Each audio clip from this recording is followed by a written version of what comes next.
Hola y bienvenidos a Ellas Dicen. Hoy hablaremos de mujeres cuenteras. Un tema increíble y además que nos da para mucho cuento. Así que síganos en redes sociales en @canalcapital y también en www.conexioncapital.com. Participen en las líneas telefónicas que aparecen en pantalla con sus preguntas y saludamos a todos los que hasta ahora están conectados por nuestro Facebook Live. Bienvenidos y muchísimas gracias por su sintonía. Le damos la bienvenida a Ana Dávila. Ella es directora del colectivo de narradoras orales Cuentos en Boca de Mujer. Es una mujer cuentera, es una líder en este tema y estamos felices de tenerla aquí en el programa. Muchas gracias, Patricia. Yo también estoy muy contenta por la invitación. Bueno, está Ana, muy chévere. ¿uno cómo hace en la vida para decir, bueno, es que mi profesión va a ser cuentera? Es una decisión que uno toma indudablemente en algún momento de la vida. Digamos que el camino lo va uno llevando, pero sí hay un momento en el que tienes que decir, bueno, ya no me dediqué ni a la carrera ni a otra cosa, ya me voy a dedicar al cuento. Es difícil. ¿Tú qué estudiaste? Yo estudié filosofía y ciencias sociales. Ok, y cuando te gradúas de filosofía y ciencias sociales, entonces uno va y le dice... No me gradúo de filosofía, no me gradúo de filosofía porque me dedico a la cuentería, en el camino me quedo con la cuentería. Me gradúo de ciencias sociales grande, por graduarme, sí, o sea, como porque... Ya por tener el cartón. Claro, porque es necesario, pero realmente sí hay un momento de la vida en el que yo dije, no, lo mío es la cuentería y me quedé en ello. Pero Ana, ¿cómo reciben los papás de uno después de pagar yo no sé cuántos semestres de universidad? Claro. Que uno tome la decisión que voy a ser cuentera. Claro, los papás invierten un dinero, ¿no?, en la vida y toda la cosa, pero yo tengo una familia muy sui generis. Mis padres son campesinos de Antioquia. Y son muy orales, de Ituango. Ok. Yo soy de Ituango. De Ituango, claro. Durante años viví sin que nadie supiera dónde era mi pueblo, hasta ahora. Que se ha vuelto... está, claro, sí, el problema de Ituango, entonces ya nos localizó en el mapa, yo soy de allá. Y entonces, pues nada, mis papás han sido también muy apoyadores toda la vida. Mi papá es un hombre muy oral. Yo creo que de ahí me viene el asunto de la familia. Que es que a eso te quería preguntar, ¿en qué momento de tu vida dices, esto es lo que yo quiero ser? O sea, yo quiero ser cuentera. O cuando la ponen desde chiquita, la niña que cuenta el cuento. Claro, mi camino sí arranca un poco por ahí, no eran cuentos sino poesías. Yo andaba chiquitica en el pueblo, montada en las mesas de las cantinas, diciendo poesías. Mi mamá y mi papá me enseñaban. Me parece estarla viendo, con esos ojotes divinos, así, azules, hermosos, mona y chiquitica. Chiquitica, recitando el duelo del Mayoral y todas estas de los indios y bueno, todo eso. Luego, pues ya aquí en Bogotá empezamos colegio y entonces cada día el idioma, cada cosa, entonces yo o decía la poesía o en fin. Y por allá en el 94, cuando yo estaba como en noveno, conozco la cuentería.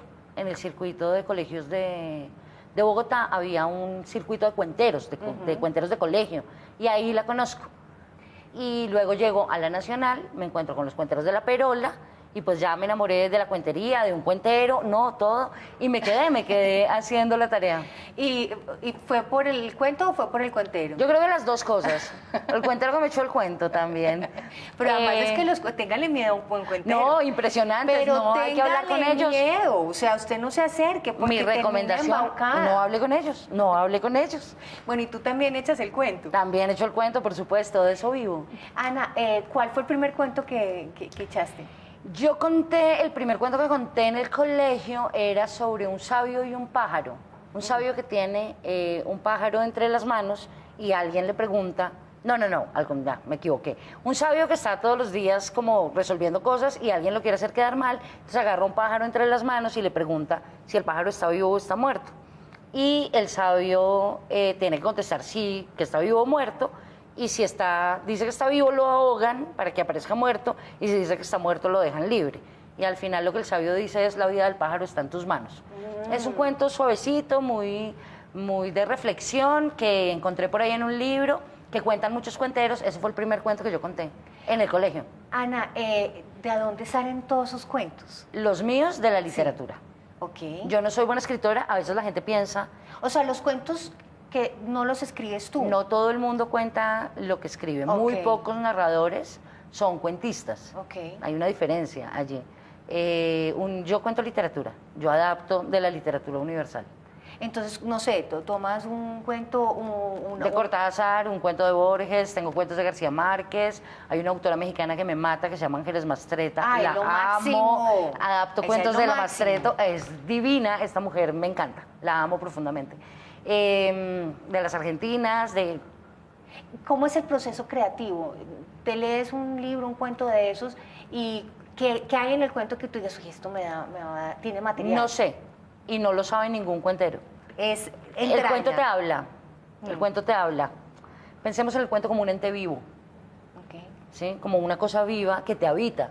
Entonces uno va leyendo, claro, la tarea del cuentero además es leer y leer y leer y leer. Porque hay muchas cosas que lees de pronto no... Sí, de 20 cuentos, si encuentro uno tengo mucha suerte. Entonces uno va leyendo y llega un momento en el que el cuento como que se te acomoda, como que uno dice, uy, es este. Ok. Brilla, no sé. Bueno, no sé. me tocó el corazón y eso es lo que yo quiero. Este es. Te dice. Y entonces, ok, yo soy.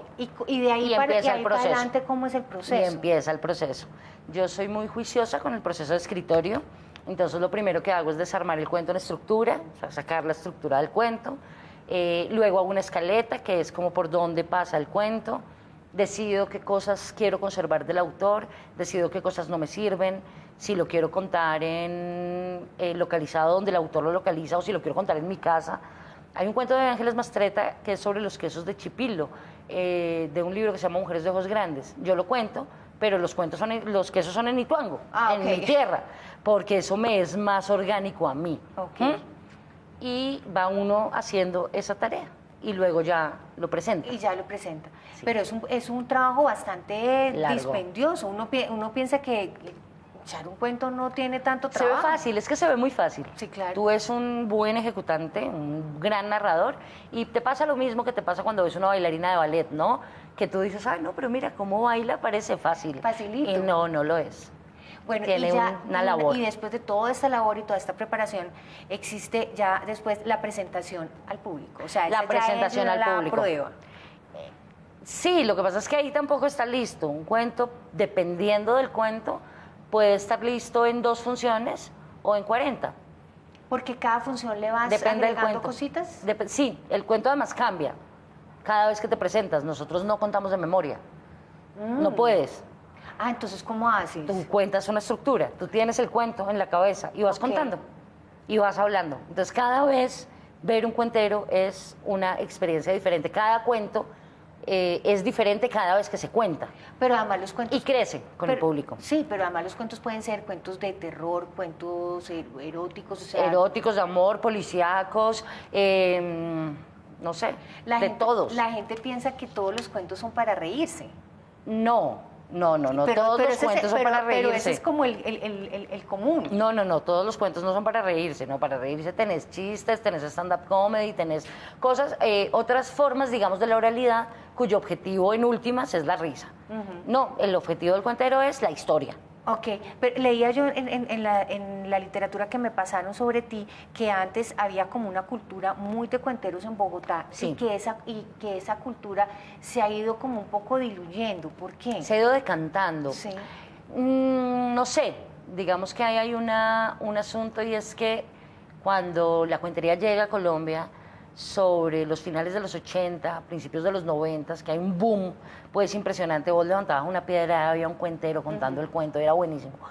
Yo creo que también respondía a la necesidad que tenía nuestra sociedad de hablar, de decir. Que fue Estábamos además en un que fue momento, además fue la época de claro, los 80, de la de los violencia de los 90, 80, toda la la violencia. violencia entre carteles. Claro. Estábamos en un momento muy complicado y la cuentería llega un poco a eso, ¿no? A darle voz, sobre todo a los jóvenes. En Colombia los que cuentan cuentos nacen en las universidades y son más hombres que mujeres y son más unidos a las artes escénicas, y eso solo pasa en Colombia. En el resto del mundo los narradores son grandes, la mayoría son mujeres y están unidos a las bibliotecas, a la promoción lectora. Nosotros estamos parados en los teatros. Porque es al revés. Yo creo que es por cómo surge. Yo creo que es porque surgen las universidades y surge como darle a una generación completa la capacidad de hablar, en un momento en el que hablar era muy difícil, en el que hablar no se podía, y en el que teníamos que decir, no, Colombia estaba herida y dolida. Entonces, bueno, yo creo que es por eso. Ana, el tema del stand-up y los cuenteros, o sea, ¿cuál es, digamos, como la diferencia básica? No, que las existe? diferencias son muchas.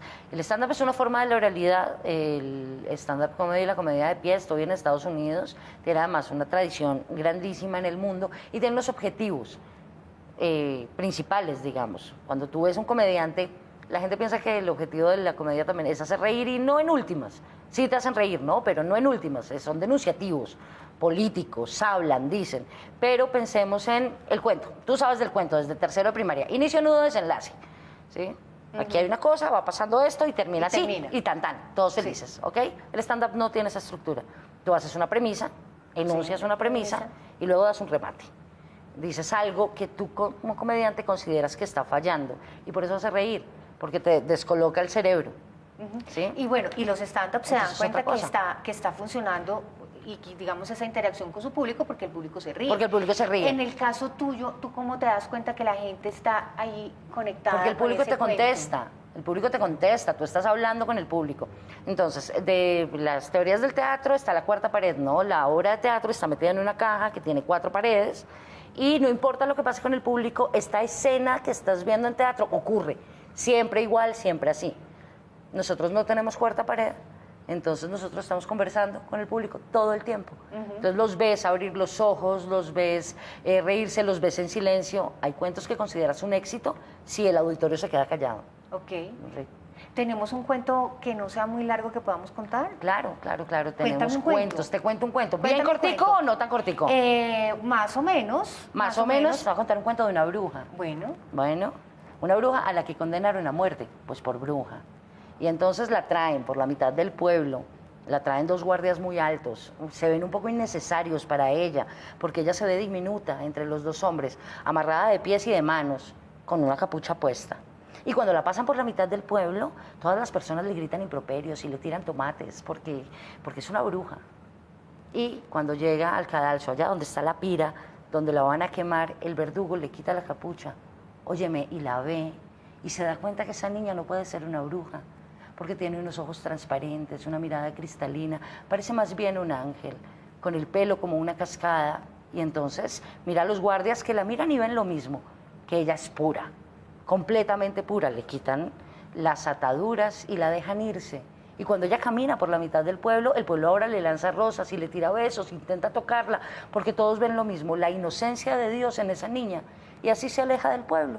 Y se salva de su 7ª condena por brujería, así, como por arte de magia. De puro cuento. Es un cuento. De puro cuento se salvó, de puro cuento se salvó. Sí. ¿Te pasa que como cuando llegas aquí, igual, por favor, Ana, cuénteme un cuento, cuando va a una fiesta, a una reunión, la ponen siempre a contar cuentos? Siempre. En todas, perdón, todas las reuniones familiares, en todas las cosas de colegio de niños. Ay, tú eres cuentera y cuéntanos un cuento. Sí, en todas partes. Y no es tan chévere. Sí, no, pues porque no es tan chévere. O sea, no. ¿Uno no siempre está con ganas de contar cuentos? No es que no siempre estés con ganas de contar cuentos, es que hay un espacio, hay unas condiciones ideales para hacerlo. Ok. Sí. Y también... y una motivación. Y también me imagino que la gente quiere que haga cuentos de ellos. Y sí. No, te voy a contar una cosa divertidísima que me pasó para que te hagas un cuento. Yo no hago cuentos. No, eso es lo que yo digo, esa es mi excusa. Yo no escribo cuentos. No, pero es que esto te va a hacer resultar un cuento. Y no pasa siempre. Digamos que el cuento, los cuentos que uno cuenta son elegidos, reelegidos.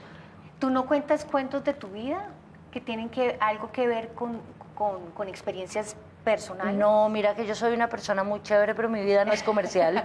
O sea, la guardas... Mi vida no vende. La guardas, mi vida es tranquila. La guardas para tu vida privada. Sí. Hablemos de Boca de Mujer. En Boca de Mujer.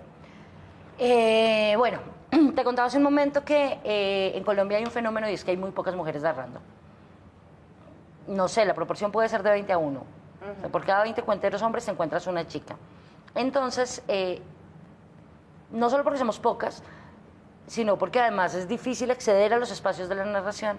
En 2011 tal vez surge Cuentos en Boca de Mujer como una forma de visibilizar el trabajo de las mujeres, de hacer temporadas, de rotar, de contar, de poder ir a los teatros, y es una labor de autogestión. Nosotros no dependemos de ningún lado, de nuestras manitos, nuestras bocas y nuestros cuentos para realizar esto. Este año cumplimos 9 años. ¿Ya mucho? Sí, claro, el otro año celebramos los 10. Los 10 años. Estamos muy felices. ¿Y qué actividades realizan normalmente? Bueno, lo que hacemos todos los años sí o sí es una temporada en marzo, con la excusa del mes de la mujer y la conmemoración del Día de la Mujer del 8. Entonces hacemos siempre una temporada. Esa es nuestra principal actividad. Nos hemos dedicado a ir a espacios alternativos, entonces hemos contado en restaurantes, en colegios, en bares, en teatros, en casas de la cultura, en plazas y en todas partes. Otra cosa que hacemos es que apoyamos campañas. Hemos apoyado campañas de integración social, apoyamos la campaña contra por la denuncia del acoso en Transmilenio, esto de la Secretaría de la Mujer, hemos apoyado campañas de bienestar familiar, apoyamos campañas desde En Boca de Mujer también. Es que todas esas campañas y todos esos mensajes llegan muchísimo más fácil y le llegan a la gente con un cuentico. Con un cuentico. Con un cuentico. Claro. Sí, tú necesitas decir una cosa muy horrible, con un cuentico. Claro. Es más fácil. ¿Cómo hicieron para esa campaña de la Secretaría de la Mujer? De Transmilenio, lo de Transmilenio. Entonces lo que hicimos fue construir unos libretos. Cada narradora, en esa campaña trabajamos nosotras, las de En Boca de Mujer, y Nelly Pardo, que es otra narradora que tiene muchísima trayectoria en Colombia.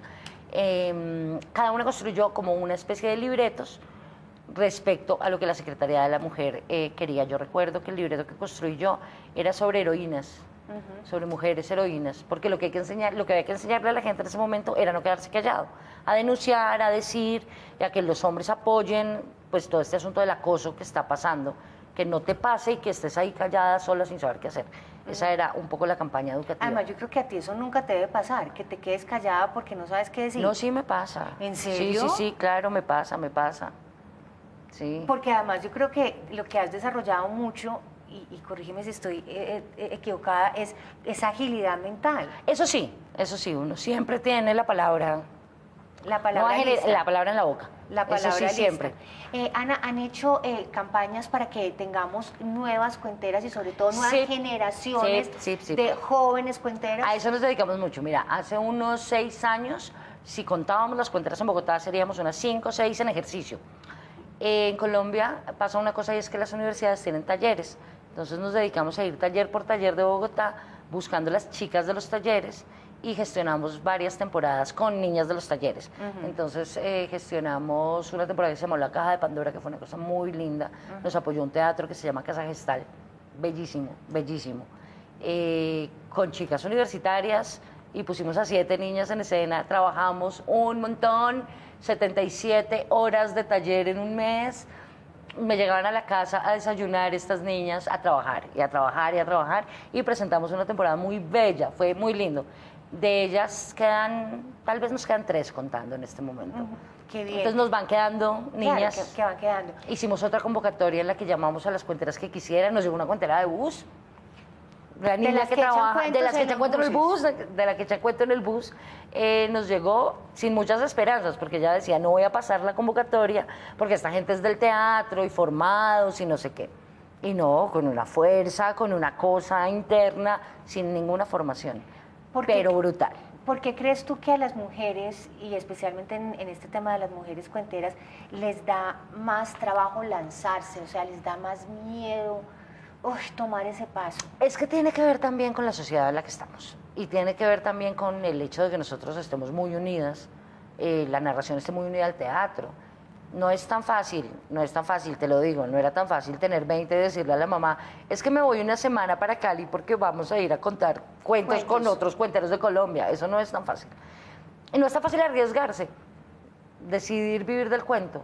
Es muy difícil. Es muy difícil. Sí. Y a las mujeres nos cuesta. Y nos cuesta más. Nos cuesta más. Además, luego vienen los hijos, y luego vienen las familias, y luego vienen las responsabilidades. Y hay que ejercer la carrera de alguna manera, ¿no? Y hay que hacer unas cosas. Entonces, ¿se puede es vivir complicado. de ser cuentera? Sí. Yo ¿Eres un vivo sí. de ser cuentera. Si yo hago cuentas, yo tengo 40, y si yo hago cuentas, no me he ganado un peso en mi vida que no sea echando el cuento. Echando el cuento. Sí. O sea, echas muy bien el cuento. Ah, sí, eso es. ¿Por qué no nos echas otro cuento? Otro cuento, uno de princesa. Otro cuento. Ay, me fascina. Uno de princesa, de la Bella Durmiente, que cierra los ojos pero no duerme, espera. ¿Y qué espera la Bella Durmiente? ¿Espera al príncipe? Al príncipe azul, claro. Y cuando lo oye venir, cierra los ojos con más fuerza y finge dormir más profundamente, porque ella sabe, como sabemos todas, que ningún príncipe pasa frente a una mujer que tenga los ojos bien abiertos. Que hay que tenerlos... Exacto, Como está muy bueno, como cerraditos. Cerraditos. Eso es todo muy bueno. Pero ese cuento... Eso no es mío, eso es de no es Jorge tuyo. Bucay, igual Ok. que el mismo autor del cuento anterior, que es mi autor favorito de cuentos cortos. Ah, no, ustedes se reúnen cuando hacen, no sé, parrandas de cuenteros. a echar Y cantamos. cuentos, y cantan. Cantamos. No, y cocinan. No, a veces. A veces. Pero lo que hacemos es cantar. ¿Y no echan cuentos? No, pero ¿para qué? O sea, después de un festival de cuentería, lo último que querés O sea, oír es quedan un hasta cuento. acá de echar No, cuentos. lo último que querés oír es un cuento. Entonces, no, cantamos mal, porque todos tenemos malas voces. Pero igual, pero cantamos, sí. igual. El tema de la inspiración diaria y sobre todo de echar cuentos, cuando a veces, no sé, no están contentos, uno está triste, uno está con problemas, uno está como todo en la vida. ¿Cómo es ponerse esa máscara y salir a contar el cuento? Hay una cosa que yo le digo a mis estudiantes de narración, yo enseño narración. Eso me gusta, creo que un poco más que contar cuentos, enseñar. Yo siempre les digo que los cuenteros no sabemos decir mentiras, por eso contamos cuentos. Y si tú te paras a contar y dices una mentira, el público se da cuenta, inmediatamente. Entonces, cuando uno tiene como el dolor aquí, esos son los cuentos que salen, los del dolor. Y cuando estás contento te salen de unas maneras, uno se juega cuando cuenta, es una cosa muy íntima, muy, no sé, devastadora a veces, porque te dejas ahí la piel, te dejas el alma. A veces uno va y ve un cuentero y dice, ay, tan bonito ese cuento. Y sí, pero no sabes todo lo que el cuentero se está jugando ahí, lo que está diciendo, lo que está poniendo, y si lo sentiste es porque esa persona lo atravesó completamente. Entonces eso. ¿Cuáles son las claves para ser un buen cuentero? Lo primero es querer, porque esto es un oficio de querer, de terquedad pura. Sí, De terquedad, sí, pura. Y lo segundo, trabajar. Como todo. Disciplina. Disciplina. Querer y disciplina. Querer y disciplina. En esas clases que das tú, ¿cuáles son las enseñanzas? O digamos, ¿cuál es el pensum? O sea, ¿qué se les enseña? ¿Qué se ve? Bueno, conmigo, porque claro, cada tallerista tiene pues además su propia carreta, ¿no? Conmigo vemos estructuras, 4 tipos de estructura de narración, cuerpo para el decimos un montón, y los veo contar. Y los voy diciendo. ¿Y de esos talleres de cuánto tiempo son? En la universidad yo tengo 9 horas semanales. Me veo con mis niños. Ok. Bueno, y al final del ejercicio, Ana, todos los reconocimientos, todo lo que te han dado, o sea, ¿qué se siente? Es bonito, digamos, no hay tantos reconocimientos, en últimas. Eso no es tan... Pero un aplauso, Pero el aplauso, llenar una sala, un teatro, ser referente. Ser referente, no, es una cosa pues increíble.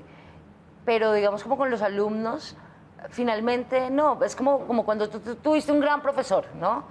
Uno los ve allá y dice, ay, estos muchachos tan lindos, esto salió, nació, no sé qué, pero no sé, ellos están también, pasan como a otro lugar, como en otro momento, y es muy bonito verlos eso, irse, me encanta. Estoy echando a uno y sí, ya quiero que se vaya al taller, vuele porque ya puede, porque ya es muy bueno. ¿Y cómo es el comenzar? O sea, ¿cómo una persona que quiera ser cuentera, cuál es ese primer paso? Bueno, además de querer y tener disciplina, que es lo que hemos hablado, ¿dónde puede encontrar clases? ¿Dónde puede buscar? ¿Dónde se puede informar? En todas las universidades hay taller nacional, ¿Los tuyos, los que tú das, dónde nacional. son? Hay talleres que se pueden encontrar privados, digamos, entonces ya cuadramos, organizamos y los atiendo en mi casa, organizamos un montaje, un cuento, les enseño pues como toda la cosa y hacemos una función con ese taller privado. Sí, ya hacemos una función. Igual yo creo que es herramienta. Y los graduamos. Además, yo creo que es herramienta no solo para echar cuentos. No, para todo en la vida. Tienes más capacidades de hablar, de expresarte, le pierdes el miedo al público, entiendes también la realidad de otra manera porque la entiendes en una estructura diferente. Sí, es que pensaba, digamos, que hay muchos ejecutivos que toman cursos para poder hablar en público. Sí, eso es otra cosa que hacemos, ¿no? Apoyamos esos procesos de empresas en términos de poder hablar en público, poder comunicaciones internas y externas, poder estar apropiadamente comunicados tanto por escrito, verbalmente, todo esto. Todo eso lo apoyamos porque la gente no sabe comunicar, no es tan fácil comunicarse. No, es que no es fácil. No es tan fácil. Es que, digamos, no sé, la gente dice, no, es que me ponen un micrófono, me pongo a hablar en público, o tengo que hablarle a 2 o 3 personas en la oficina y me muero el susto. No, yo he tenido niñas, sobre todo niñas, que lloran en su primera parada conmigo solamente, yo mirándolas, lloran, porque no pueden Sacar. También eso es muy bello de Cuentos en Boca de Mujer, la voz femenina. Hemos estado un poco calladas, nos han tenido un poco amarraditas, ¿no? Tanto en las casas, en lo que podemos decir, en lo que podemos hablar. Esto de ser denunciativos es muy chévere. Es muy chévere. Poder darle voz a las mujeres es impresionante. Y la voz tuya, hoy aquí en nuestro programa, creo que ha sido muy importante. No, en ese está tema. muy bonito. Yo adoro esta invitación, me gustó muchísimo. Ana, mil gracias, se nos acaba el Bueno, tiempo. no, muchas gracias a ti. Gracias por todos esos cuentos. Muchas gracias que a vamos ti. antojados de seguir escuchando. No, claro, nos pueden seguir en Muchos redes cuentos. también. Sí, ¿dónde Cuentos en podemos Boca de seguir? Mujer. Nosotros estamos como Cuentos Mujeres en Instagram y en Twitter, como Cuentos en Boca de Mujer en Facebook. Ya, esas son nuestras redes. Cuentos en Boca de Mujer @gmail. Si quieren como saber más, dónde nos presentamos. O sea, ponemos ahí en el buscador en Boca de Mujer y vamos a encontrar todo. Ahí nos encuentran, Ok. Ana, juiciosamente. muchísimas gracias. Muchísimas gracias a ti, Patricia, por la invitación. Preciosa. Gracias a ti, gracias a ustedes por acompañarnos en Ellas Dicen. Los esperamos de nuevo con un nuevo programa, con temas interesantes para todos ustedes. Y recuerden seguirnos en redes sociales como @Canal Capital. Y además pueden vernos y estar informados de todas las noticias de Bogotá a través de www.conexioncapital.com. Muchísimas gracias por acompañarnos.